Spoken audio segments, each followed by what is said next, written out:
کلام مقدس پرانے عہد نامہ میں سے یشوع نبی کی کتاب، اس کا 5واں باب۔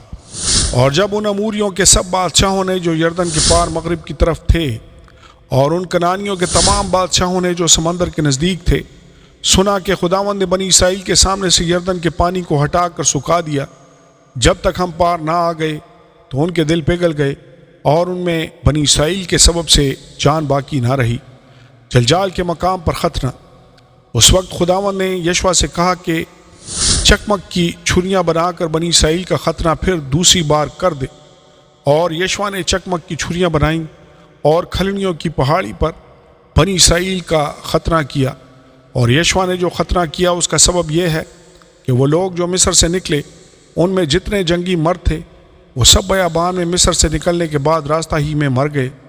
پس وہ سب لوگ جو نکلے تھے ان کا ختنہ ہو چکا تھا، پر وہ سب لوگ جو بیابان میں مصر سے نکلنے کے بعد راستہ ہی میں پیدا ہوئے تھے، ان کا ختنہ نہیں ہوا تھا، کیونکہ بنی اسرائیل 40 برس تک بیابان میں پھرتے رہے، جب تک ساری قوم یعنی سب جنگی مرد جو مصر سے نکلے تھے فنا نہ ہو گئے، اس لیے کہ انہوں نے خداوند کی بات نہیں مانی تھی۔ انہی سے خداوند نے قسم کھا کر کہا تھا کہ وہ ان کو اس ملک کو دیکھنے بھی نہ دے گا جسے ہم کو دینے کی قسم اس نے ان کے باپ دادا سے کھائی، اور جہاں دودھ اور شہد بہتا ہے۔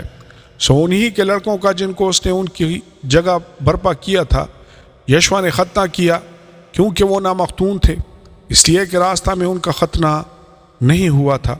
اور جب سب لوگوں کا ختنہ کر چکے تو یہ لوگ خیمہ گاہ میں اپنی اپنی جگہ رہے جب تک اچھے نہ ہو گئے۔ پھر خداوند نے یشوع سے کہا کہ آج کے دن میں نے مصر کی ملامت کو تم پر سے ڈھلکا دیا، اسی سبب سے آج کے دن تک اس جگہ کا نام جلجال ہے۔ اور بنی اسرائیل نے جلجال میں ڈیرے ڈال لیے، اور انہوں نے یرو کے میدانوں میں اسی مہینے کی 14ویں تاریخ کو شام کے وقت عید فصح منائی، اور عید فصح کے دوسرے دن اس ملک کے پرانے اناج کی بے خمیری روٹیاں اور اسی روز بھنی ہوئی بالیں بھی کھائیں۔ اور دوسرے ہی دن سے ان کے اس ملک کے پرانے اناج کے کھانے کے بعد من موقوف ہو گیا، اور آگے پھر بنی اسرائیل کو من کبھی نہ ملا، لیکن اس سال انہوں نے ملک کنعان کی پیداوار کھائی، یشوع اور تلوار بردار آدمی۔ اور جب یشوع یرو کے نزدیک تھا تو اس نے اپنی آنکھیں اٹھائیں، اور کیا دیکھا کہ اس کے مقابل ایک شخص ہاتھ میں اپنی ننگی تلوار لیے کھڑا ہے۔ اور یشوع نے اس کے پاس جا کر اس سے کہا، تو ہماری طرف ہے یا ہمارے دشمنوں کی طرف؟